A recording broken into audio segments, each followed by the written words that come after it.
What up, Wizards? It's Dev. Duskmourn Spoilers Day number 4, y'all. And we got to see some more scary good rares and mythics for the standard environment. Not to mention some spine-tingling uncommons. This set really should have come out in October. I'm pretty sure. Give Bloomburrow another month to kind of breathe. I don't know. And then Foundations comes out in November. Release schedule's crazy this year. Anyway, more Duskmourn cards, and a lot of them are actually really, really good. But as usual, there's commons we have to get through. And I apologize for that, but, you know, you like looking at new cards just as much as I do, so with that in mind, let's look at Stalked Researcher as well as Cult Healer here first. Now, Stalked Researcher is the 2-mana blue 3/3 of the set that has Defender, and you have to turn it on with set mechanics somehow. This time around, it's 1 and a blue for a 3/3 human wizard with Defender, and it has Eerie. So whenever you Eerie, then Stalked Researcher is going to be able to attack as though it did not have Defender. I feel like, again, we see one of these in just about every set nowadays, but this time around, the achieve set mechanic to turn off Defender is actually really easy to do, right? I don't think that this is going to see play in Standard or anything, but it's one of the better blue Watch Wolves that we've seen in a while because you can actually turn it on to attack on turn 3 and 4 and 5 like really, really easily. So I kind of don't hate it, I gotta be honest with you, but again, these never see play in Standard. I really don't see this one being any different, but I'm going to look at Cult Healer next. This is 3 mana, 2 and a white for a 3/3 human doctor. Lots of humans on this plane still. This one has Eerie as well, and whenever you Eerie, for the record, that's whenever an enchantment you control enters the battlefield or you unlock a room. Anyway, this guy gains lifelink whenever you Eerie, and that's actually kind of okay. You know, it's fine. It's fine icing. It's good gravy, all the stuff I normally say. It's good.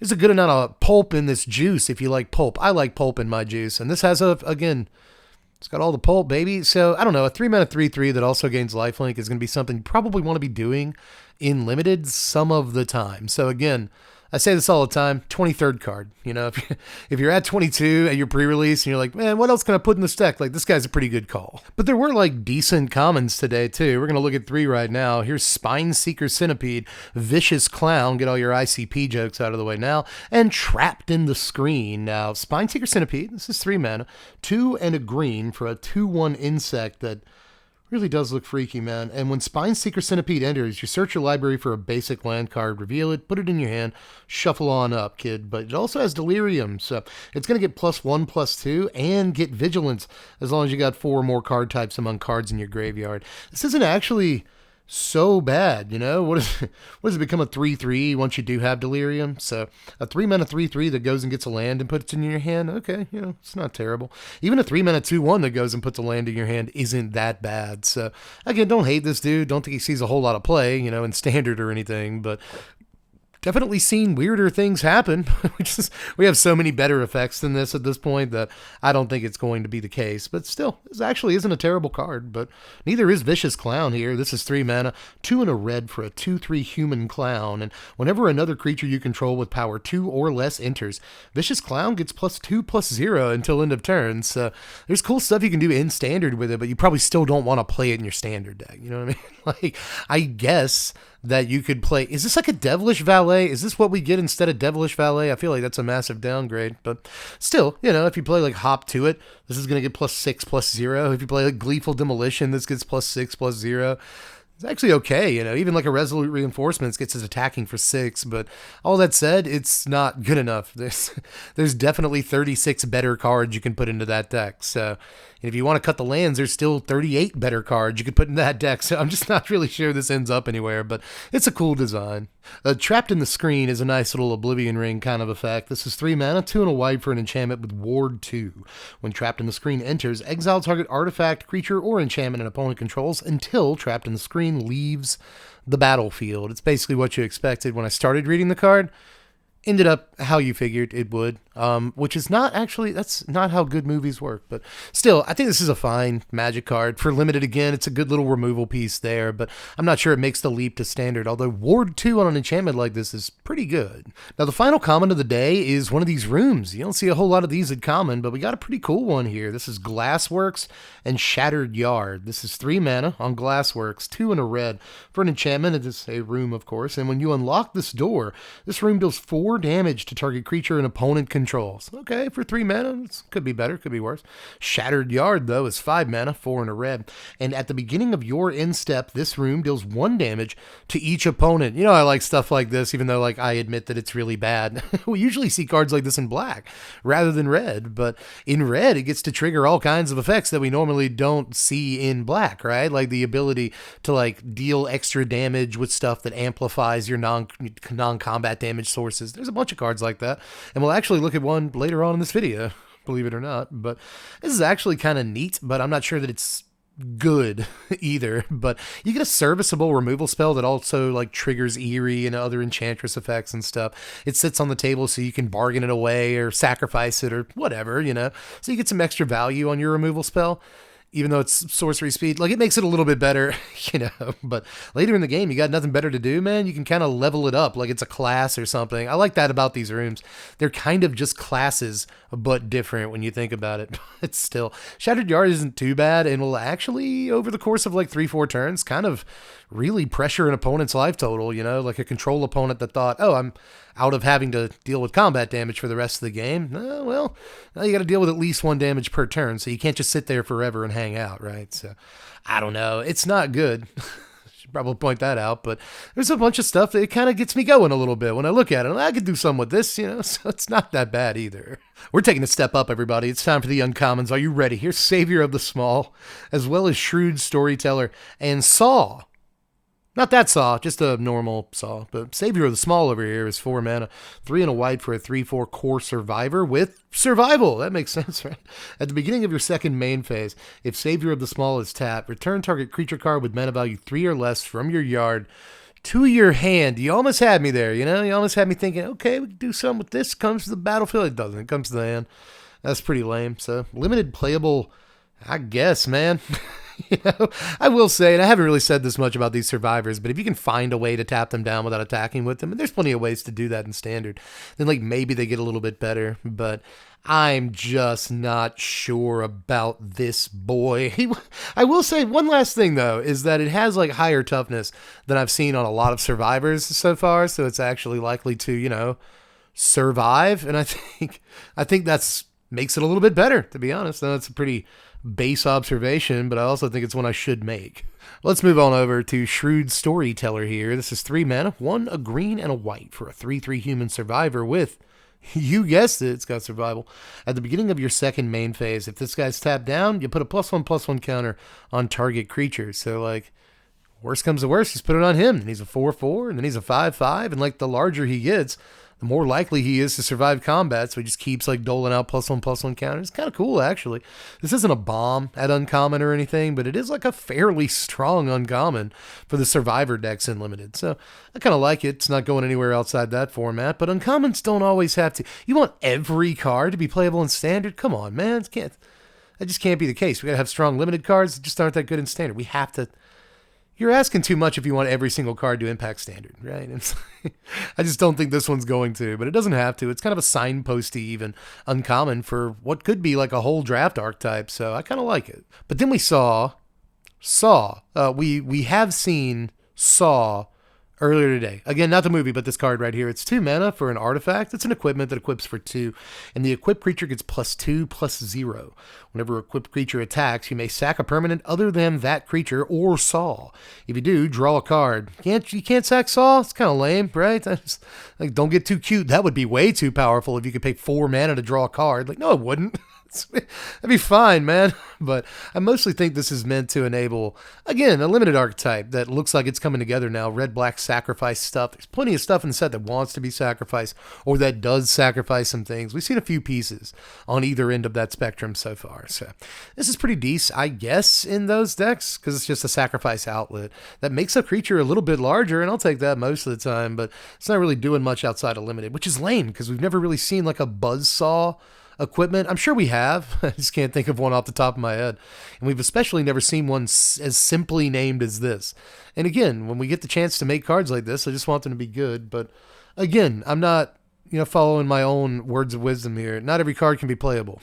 You know what I mean? So, but sometimes I wish when we had names like this for cards like this, we did make them playable, is all I'm saying. But this card is, again, fine in like one limited archetype, which is all it really has to be. But next up in the uncommon slot, we got Cursed Windbreaker, which is like really funny to me, and also Fear of Burning Alive, which is not comical at all, actually. But Cursed Windbreaker is 3 mana, 2 and a, it's so funny, it's a windbreaker.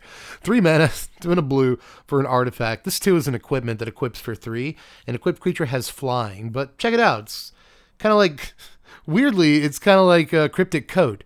So, like, all coats have to kind of be the same a little bit. But anyway, when this enters, Manifest Dread, then attached Cursed Windbreaker to that creature. So, this, again, a lot like Cryptic Coat, is going to go ahead and, like, give itself a dude to suit up when it comes into play. And then he's going to be protected from, like, light windstorms. That's going to be nice. I should probably move on to Fear of Burning Alive. It's just so serious, dude. This is 6 mana, 4 and 2 red for a 4/4 enchantment creature. It's a nightmare too. And when it enters, it deals 4 damage to each opponent. But if you have Delirium, whenever a source you control deals non-combat damage to an opponent, if there are 4 or more card types among cards in your yard, Fear of Burning Alive deals that much damage to target creature that player controls, allowing you to go straight to the dome with your burn spells, but still hit their creatures, which is actually pretty sick, dude. I think that, like, most decks aren't going to want to play this at 6 mana, especially considering this is actually, like, somewhat similar in function to a better card that we've already seen, like Overlord of the Boiler Bilge or whatever it's called. Like, that card looked better than this. And everyone was saying that card was awful, so I thought it was okay. But this one only goes up top, unless you, of course, have Delirium, in which case it goes up top and goes, you know, to one of your opponent's creatures. And now, again, like, all your lightning strikes can hit face and creatures. I don't know. I don't think it's that bad, but I also think most burn decks don't want to get to 6 mana, you know, so it's just kind of right out, but it is a really, really cool card. And up next, let's look at Betraying Bargain, but it's also been called Betrayer's Bargain, and it's also been called Traitorous Diplomacy, so a working translation on this. But aside from that card, there's more. We also got to see Attack in the Box. Boo! Get off the stage! I don't know, I've made like way worse puns in my lifetime, but over here again, Traitorous Diplomacy is what it's called on Mythic Spoiler, but again on your screen, it's probably Betraying Bargain. This is 1 and a red for an instant. As an additional cost to cast it, either pay 2 or sacrifice an enchantment or creature. It deals 5 damage to a creature. If that creature would die this turn, exile it instead. Okay, man. Instant speed Sheldred kill in your Rakdos Aristocrats deck or your Rakdos Sacrifice My Own Enchantments deck. So you sack your Hopeless Nightmare. I have had to download that card like 5 times this season already. I'll have to download it again in editing. But yeah, a lot of stuff works with Hopeless Nightmare because there's a lot of like sack your enchantment stuff in this set. So this works really, really well with that card. That's not bad. Just becomes a really, really sweet removal spell for only 2 mana. Again, flash speeds. I kind of really like this as a removal spell, but I'm not sure how often you're going to play it over other options you might have, and you have to be in a pretty specific deck type to actually want to play it in the first place. And again, most of the enchantments you want to sack are going to be like Hopeless Nightmare and other like black enchantments and stuff that do something when they go to the graveyard or whatever. And at that point, you've got like access to Go for the Throat and better removal spells anyway. So how often are you going to play it? Again, there's a lot that kind of goes into it, but just on rate and on its face, it's a pretty solid removal spell. But Attack in the Box over here, it's just such a, I don't know, it's kind of growing on me. It's 3 mana for a 2/4 artifact creature that's also a toy. Whenever Attack in the Box attacks, you may have it get +4/+0 till end of turn. If you do, sack it at the beginning of the next end step. Pop goes the evil. That's man, if the name wasn't bad enough. I don't know. There's going to be people out there that like love this name and love this flavor text, and I imagine a lot of them are also fans of my channel because if you like these puns, you probably like mine. Again, I cannot say these are bad puns, but I can say it's kind of a bad card. I can, you know, but I don't know. A 3 mana guy that's not cut downable. He's not Go for the Throatable. Kind of tough to kill this dude. He can't be lightning striked. Okay, we're kind of talking, right? And if he is able to get through, he just pops in, get it for 6. That was a better pun. That was a better pun than anything they're doing on this card. He pops in for 6 damage. And okay. I don't know, man. I'm trying to justify it too hard. The card's bad. We should probably move on. But we got to see a room at like most rarities today. So with that in mind, let's take a look at Bottomless Pool and Locker Room. Now, This one's actually kind of okay to me. This is a single blue mana on Bottomless Pool for an enchantment. It's a room. When you unlock this door, return up to one target creature to its owner's hand. Okay, for 1 mana. All right. What does Locker Room do? Well, this is 5 mana. It's 4 in a blue. And whenever one or more creatures you control deal combat damage to a player, draw a card. All right. Both of these are kind of okay, I guess. I'm not really sure like what deck it goes into, but maybe just like a solid little tempo deck in standard. I get that like these 1 mana bounce effects are way worse at sorcery speed. There is a ravine between the quality of a 1 mana bounce spell at those 2 speeds, and I have to acknowledge that. But, you know, at least it's some form of tempo, some form of tripping up your opponent. You can't have your medium-sized guy in the mid to early game, you know? So, I don't know. Bottomless Pool just in and of itself isn't bad. Then it just kind of sits there like a grapefruit on the plate till you're ready to cut it open and get that Locker Room, buddy. And suddenly, you smash in. You got like a Gix, you know? You smash in, you draw like 2-3 cards. I don't know.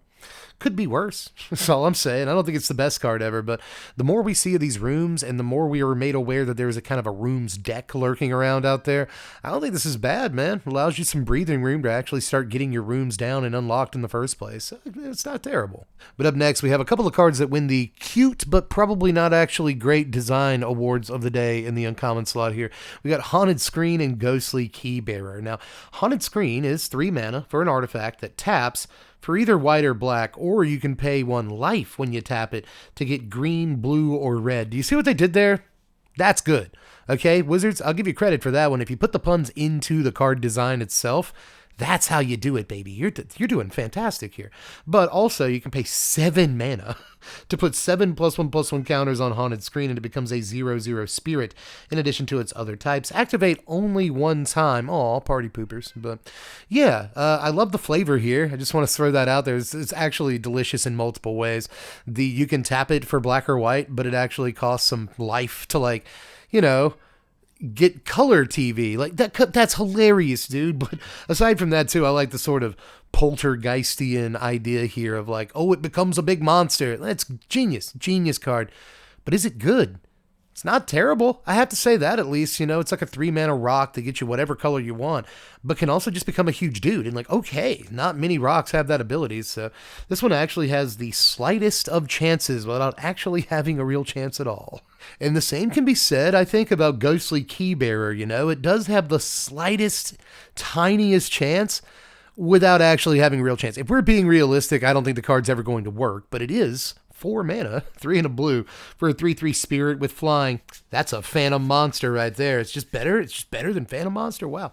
Whenever Ghostly Keybearer deals combat damage to a player, unlock a locked door of up to 1 target room that you control. There sure are a lot of expensive rooms to unlock, man. There's like a 7 mana room that like Panharmonicons every single trigger you can imagine. You know, there's like a 6 mana one on the white card. That one's a lot too. It's just, there's expensive ones out there in the world, man. And the ability to just unlock them, like, let's go. That's kind of cool, right? So maybe if you get this and you make a bunch of copies of it or something like that, I'm not really sure what you do, but I think there might be a way to make it work, and it almost certainly goes into the rooms deck, but, you know, it having this kind of rate and you having to wait a turn to actually attack with it or whatever probably means it's just not good. It really signals what the actual quality of the rooms deck is going to be like if this is a card we really consider including. So I'm not sure that it is. If we want to make a good rooms deck in standard, but I know we at least have to remember this card exists, man. The ability to just unlock a room at combat damage is potentially extremely powerful, but again, probably just way too slow and predictable. But let's get to the good uncommons of the day for sure. I think, starting with Untimely Malfunction and Insidious Fungus here. Now, Untimely Malfunction is 1 in a red for an instant. You choose one of these, either destroy target artifact, or change the target of target spell or ability with a single target, or 1 or 2 creatures can't block this turn. Is this nuts? Is this card actually kind of like slightly nuts? Like a little bit, you get a misdirection or whatever you want to call it on that second mode is what I'm referring to here. And that could actually be pretty sweet, you know, like misdirect your removal spell to one of your own creatures or something like that. It could be anything, you know, just misdirect your, you know, World Soul's Rage back to your face instead. That seems pretty cute. There's just a lot of cool things that second ability could do. in a game of Magic, and it's stapled to 2 other abilities that are pretty sweet too, you know? 1 or 2 creatures can't block this turn is actually okay for like getting through some damage and making sure the large dudes can't block at least for 1 turn. It's kind of a good break in case of emergency mode, but Destroy Target Artifact is particularly good out of the sideboard, but in Standard right now, there's a point that this is like main deckable because there's 3 or 4 really good decks in Standard that'll present targets for that mode. But honestly, I feel like you're going to get way more chances to use the second mode on this card than you think that you will, and just, you know, retargeting one of their removal spells back at something they control can be absolutely, like, not just game shifting, but game ending. So I think there's a lot of use for this card, man. I think it's actually very, very good. But I also think that about Insidious Fungus. I think this might be like sneakily one of the best uncommons in the set, but we'll get to it in a second. Insidious Fungus is a single green mana for a 1/2 fungus. You can pay 2 and sack it to choose one of these modes, so another modal card. You either destroy target artifacts, all right, or destroy target enchantment, okay, or draw a card, and then you may put a land card from your hand onto the battlefield tapped. Are we serious, guys? It's actually okay, right? Like, you can play this on 1, and then on turn 2, go ahead and get some land ramp on turn 2. There's not a whole lot of ways in Standard to get land ramp on turn 2, and this one, you know, only requires like green mana, right? Like, I guess you could play the 2 mana half of the 4 mana Kellen, the Simic one or something. That also allows you to like Growth Spiral, put a, you know, card on the battlefield. But this allows you to chump block on turn 2 while also doing that, which I think is actually a pretty good use for the card, you know? This, just the land ramp half of this is great, but the fact that it also allows you to blow up random, like, important permanent types you otherwise might not have a way to do that with. Yeah, I think this card is actually like brink of greatness, man. Even if all it's ever doing is land ramping for you, that's really powerful on a body as early as turn 2. But again, these emergency modes on it are sweet in a format where like Innkeeper's Talent is a thing on turn 2, Urbrass Forge is a thing on turn 3, Up the Beanstalk. There's so many enchantments and artifacts you have to worry about, virtues and whatnot. So yeah, just all kinds of uses for this card. And if you rip it off the top of your library late game, cool, just draw a card, bro. Like, that's whatever. It's not dead or anything. Just kind of cycle it away, I guess. So lots of stuff to like about this card. I think it's like subtly pretty powerful. But the 2 final uncommons of the day, and the 2 that I kind of put in the sleeper slot of the uncommons for the day, are Cynical Loner, which I don't have that much faith in, but you know, if I'm wrong, it's very, very good. There's also Threats Around Every Corner, which honestly I don't know if I can label a sleeper because there's already a bunch of people on the Reddit like talking about this card right here. But we'll start with Cynical Loner. This is 2 mana, 1 and a black for a 3/1 human survivor that can't be blocked by glimmers. All right. It also has Survival. At the beginning of your second main phase, if this guy's tapped, you may search your library for a card, put it into your graveyard, and then shuffle. When I first read this card, the very first time I read this card earlier today, I thought it was just Demonic Tutor, and I was like, what? No, it's an Entomb, I believe, or an effect like that, where it puts the card into your yard, and then later, Profit. It also has the edgiest little flavor text ever. Just come on, man. It probably is just this massive trap. I don't know that you really want to get involved in trying to brew with this card because I think it's going to let you down a lot of the time. But when you can get it cooking, you're probably cooking something that smells pretty good. You know what I'm saying? But there's also Threats Around Every Corner, which I think is a good name for a Magic card. I've seen a couple people say, like, what a dumb name. It's like, I think it's fine. But anyway. TAEC, Teak over here is 4 mana, 3 and a green for an enchantment. When it enters, Manifest Dread. Whenever a face-down permanent you control enters, search your library for a basic land card, put it onto the battlefield tapped, and then shuffle up. Okay, man, like, I think the obvious comparison here is that, like, in Standard, Invasion of Zendikar just goes and gets 2 lands. It can also, like, flip over. It's a battle, so it can also just be a creature sometimes.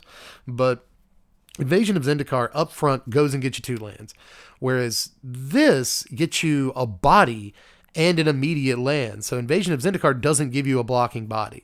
And that might make this slightly better considering this can, like the next turn most of the time, go get you another land. And there's plenty of ways to get that face down card. It doesn't just have to be Manifest Dread. There's some, Disguise in Standard right now, and that's pretty good. You can play good cards in your deck too, we just talked earlier about Cryptic Coat, and that's actually a pretty fine Magic card. And if you follow this up with a Cryptic Coat, you get another body and you also get another land. So you're actually like playing decent Magic cards and still ramping. It's not bad. When it gets you the third land, I think it's just like outrageously good. So I think this is great, dude. And there's multiple commander decks this goes in. There's multiple decks in standard. This could go in pretty well. People have been talking about it with Vannifar. I don't love that both cards cost 4 mana. I think it's kind of a little bit lame, but this does give you, with Vannifar, a guaranteed ramp every single turn. And like, that is pretty good, no doubt. So this works with all manner of, commander stuff. And honestly, Vannifar, again, you can play that in standard and like make that work. So I don't know, dude. I think that there is definitely something to this card, but I'm not sure it has quite enough pulp in its juice. Let's call back to earlier. That's how it's done. I'm just not sure that it has quite enough gas to get to the finish line, but it's definitely one to watch. But we got one more uncommon to look at today, and it's kind of the uncommon that's better than some of the rares slot. You see one or two of those every day. And with the level of, quality at the uncommon slot we've already seen today, what could this possibly be? Well, it's Flood Pit's Drowner. 1 and a blue for a 2/1 Merfolk with both Flash and Vigilance. And when it enters the battlefield, tap target creature an opponent controls and put a stun counter on it. But wait, there's more. There's 2 mana. There's a 2 mana activate ability too. This is 1 and a blue and tap it to shuffle Drowner and target creature with a stun counter on it into their owner's libraries. That's kind of neat, right? It doesn't even have to be the creature you originally put the stun counter on.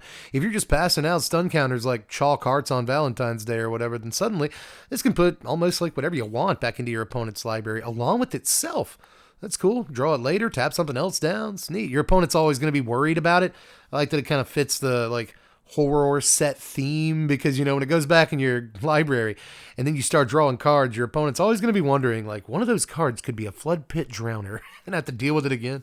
So really neat design on this, all things considered. I think that just a 2 mana, 2 power flash creature with a random other keyword ability it didn't even have to have, just that is halfway decent by itself. But when you slap on this kind of tempo, it starts getting really, really good, dude. So now in blue X tempo, or even just mono blue tempo, we have this Fairy Miscreant, a couple of other sweet looking cards like Plume-Creed Escort and stuff. We can actually get a deck going together, and I'm not really sure how I feel about that, because I kind of hate playing against that deck. But still, this is definitely an amazing addition to any deck like that, including Fish itself, the Merfolk decks in Commander and other formats. As a matter of fact, you may have guessed this would be an appropriate card for the Professor to preview, and it was his exclusive preview this time around.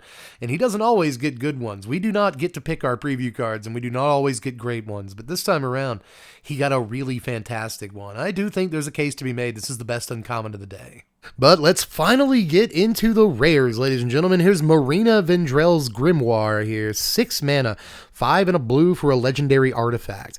When it enters, if you cast it, draw 5 cards, okay? You have no maximum hand size, and you don't lose the game for having 0 or less life. Whenever you gain life, draw that many cards. Whenever you lose life, discard that many cards. Then if you have no cards in your hand, you lose the game. So that's how you lose the game with this thing out, man. This is a blue, like a mono blue Lich card, which is kind of unheard of. It also has whenever you gain life on it, and I'm not sure that's ever been a trigger on a mono blue card ever. Also, let me just point out the obvious on here. This is 6 mana to draw 5 cards.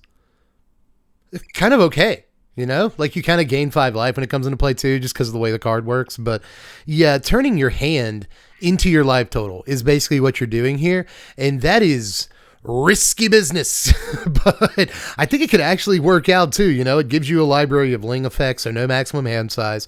And it draws you a ton of cards when it ETBs. So at that point, if you can just maybe you swept the board with that Sunfall last turn, and then you throw this down. You got a hand with 6 cards already, maybe 4 cards to start off. You draw 5, you're basically at 9. You could actually be at a higher life total, technically, after you play this card than before you played it, if you're up against aggro or something, So I think that this card could actually kind of be good. I know that sounds crazy because it's a 6 mana mono blue artifact, and those are typically not great, but this one actually has a chance, man. It doesn't have to go in mono blue either. This is kind of a sweet card for blue-white control or Esper, or whatever you're building over there. I think that this is maybe slightly better than I think a lot of people are going to think that it looks. Because again, it could very easily gain you life. It draws you 5 cards, and yeah, like you're skipping most of your turn to do that, but if you positioned yourself well enough, drawing 5 cards at sorcery speed for 6 mana is still going to be a pretty good deal. And then hopefully those cards draw more cards, and those cards draw more cards, and you're probably just going to deck yourself eventually, so you have to figure out a way out of that situation. But in the meantime, you should be drawing plenty of cards, enough to win the game. The only thing is, I guess, is that this doesn't actually help you win the game in any way.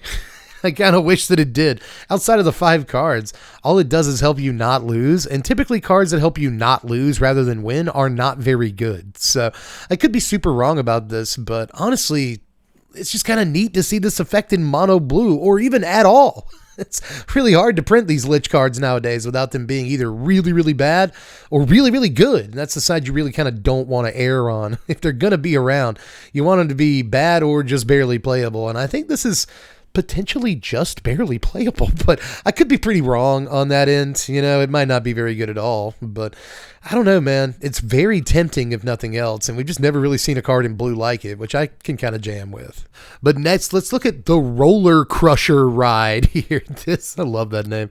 This is 3 mana, sort of. 2, a red, and X for a legendary enchantment with Delirium. If a source you control would deal non-combat damage to a permanent or player while you have Delirium, there's 4 or more card types among cards in your yard, then that source is going to deal double that damage instead. And when the Roller Crusher Ride enters, it deals X damage to each of up to X target creatures. Well, history is currently repeating itself at this very moment. How quickly we forget and all that, because the Reddit is full of people basically saying like, that raid is terrible. It costs 6 mana to deal 3 damage to 3 creatures. That's really bad. You're never going to do it.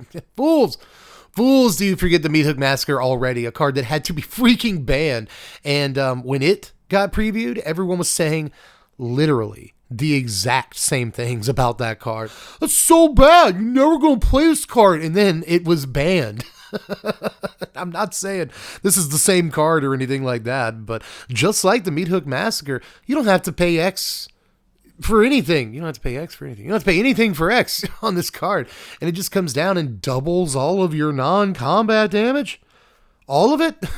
It's pretty good, man. Like, I think that's just kind of fine in and of itself, you know, especially compared to cards that are kind of already like it at 3 mana in standard right now that have already seen play. This is just kind of better in terms of it's easier to cast. It doesn't just count like red sources and artifact sources and stuff. This counts not all the sources.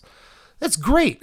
Like, you know, Iridescent Vine Lasher hits for 2. If you've got an Offspring Iridescent Vine Lasher, each land is 4 damage. Okay, so like, I know I put everything in context of Vine Lasher nowadays, but all I'm saying is that doubling, you know, now your Lightning Strike still 6 or whatever, your Shock still 4, and that all that cost was a 3 mana enchantment. But also, it can deal some damage to some number of creatures. You know, for 5, it can take out 2 toughness creatures, and that's actually a mode you're going to use probably more than you currently think you're going to. And at higher mana costs, you know, 7 mana, dealing 4 damage to 4 creatures is actually pretty good. And obviously, if you have Delirium, it works with itself. It doesn't say whenever another source, just any source. So if you already have Delirium when you play this, then suddenly you can pay 4 mana and it deals 2 damage to 1 creature.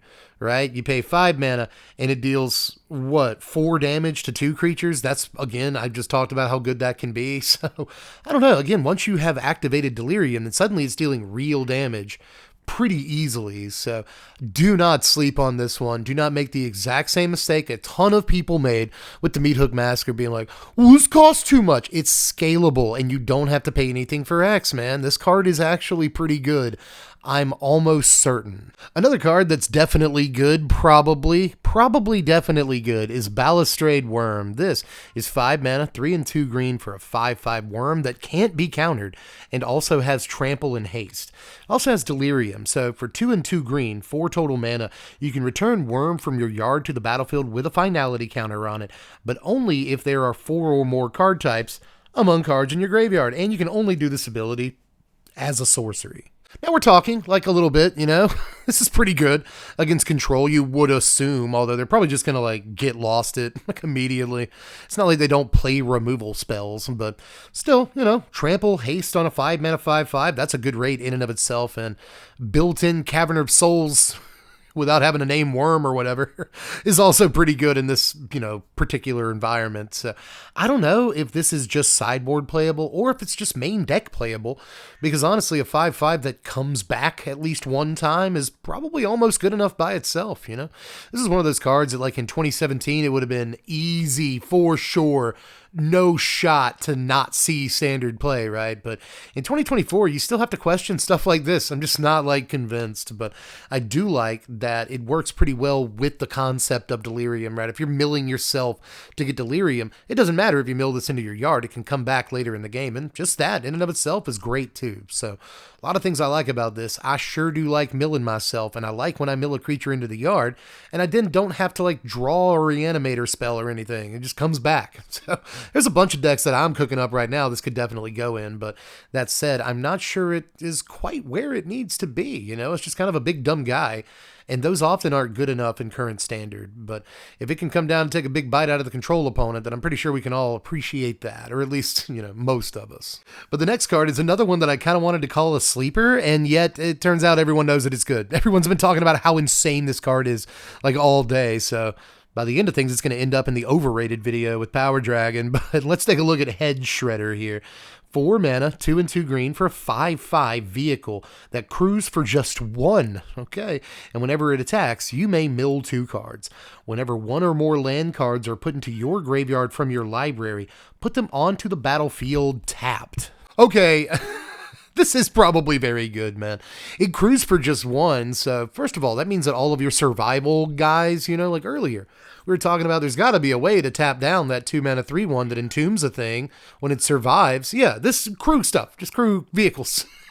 Pretty easy way to tap stuff down and keep it tapped until your second main. So, and this crews again so easily. Crews with any token, right? Seems very, very easy to do. And it's effectively a 4 mana 5/5 that can't be go for the throated, can't be bolted, can't be cut down. Very difficult to kill this thing in current standard.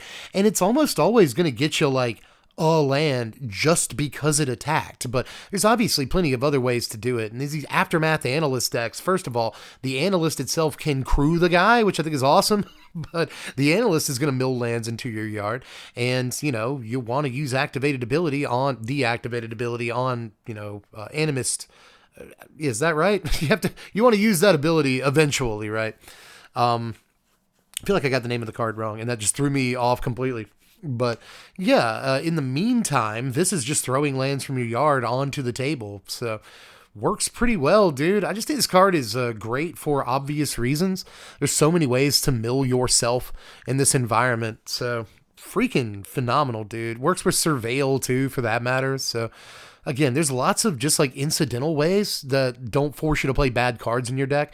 And of course, it synergizes with itself too. Again, there's that. So just attacking might mill you right there. Works pretty well with like Blossoming Tortoise too. It's probably just better than Blossoming Tortoise, and that card's already fine too. So there's a really good Magic card here. And again, I thought I was going to have to come out and be like, don't sleep on this. I know no one's talking about it. But it turns out everybody's talking about it because, again, just kind of self-evidently a little bit busted. But next, let's look at the last and my favorite card of the day here. It doesn't have to be the best card of the day. It just has to be my favorite. And I'm pretty sure if you know me, you've already called which one it is. It's Funeral Room and Awakening Hall. Now, Funeral Room is 3 mana, 2 and a black for an enchantment. Whenever a creature you control dies, each opponent loses 1 life, and you gain 1 life. Also, though, Awakening Hall costs 8 mana, 6 and 2 black for an enchantment. When you unlock this door, return all creature cards from your graveyard to the battlefield. Aristocrats is going to start popping off soon, y'all. I swear. I know I say it all the time, but for real, not only is this card coming out in this set, but in November, we get Vengeful Blood Witch, I think is the name of the card, in Foundations. And that is a not legendary for once, actual kind of Zulaport Cutthroat or Blood Artist effect in Standard that you can play 4 of in your deck and actually have multiples of them out at the same time. I love Elisol Core. You know the joke. We're going to get married.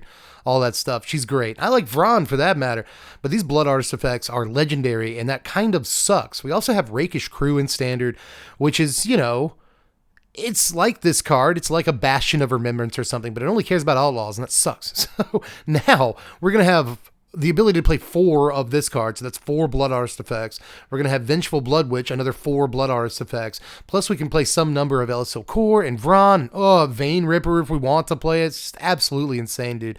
I think Aristocrats might actually be a deck in the next few months, and I cannot wait until we get this card, because not only is it the Blood Artist that Aristocrats wants, but it's also the win condition that Aristocrats wants. Both of them cost too much is the problem. You know, you want that win con to be 5 or 6 mana, and you want your Blood Artist to be 2 mana. Really, you want it to be 1 mana, but they'll probably never print that. Still, you want it to be 2 mana, so this is a little expensive on both ends, but I think I'm willing to play a 2 to even 4 of this card in my deck, right? You really want to unlock the 8 mana room, and that's the game.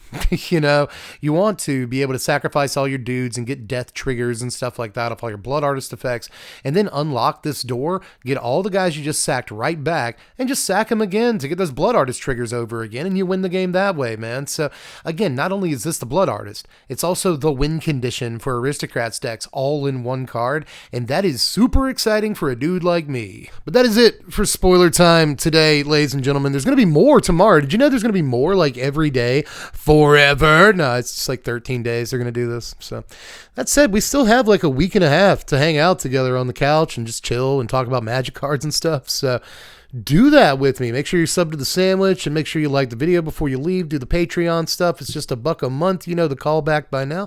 But most importantly, just get down there in the comments section. Let me know how you felt about it. Did I miss any interactions? Did I screw anything up? I don't have to tell you to tell me. You will tell me, but that's my nightmare. Fear of people telling you screwed up in the comments section. When's that going to be an enchantment creature? But anyway, that's all I've got for this one. As you can tell, I'm lean back, and you should be too. You guys have a good rest of your day. As a matter of fact, tomorrow, now that I think about it, tomorrow, Thursday night around 8 p.m. or so, something like that, I'm going to be reviewing the spoilers on the twitch.tv live. So I'll leave a link down there if you want to be part of the live posse when we review all of tomorrow's cards. You can do that. It's very simple. Don't be scared of the platform. It's just Twitch. It's just live streaming. Who cares? You know, I'm old too, you know, but you know, sometimes try a new thing out. So just hit the follow on Twitch down there, and we'll be able to do a whole live thing tomorrow where I talk to your face, right to your face. I'll say things to you specifically. It's a lot of fun. I have fun hanging out with the Strictly squad, man. But anyway, that's all I've got. I wish I had more, but I don't. I love you. I'm dead from the place. Thanks for watching, Wizards. Spread love and be kind.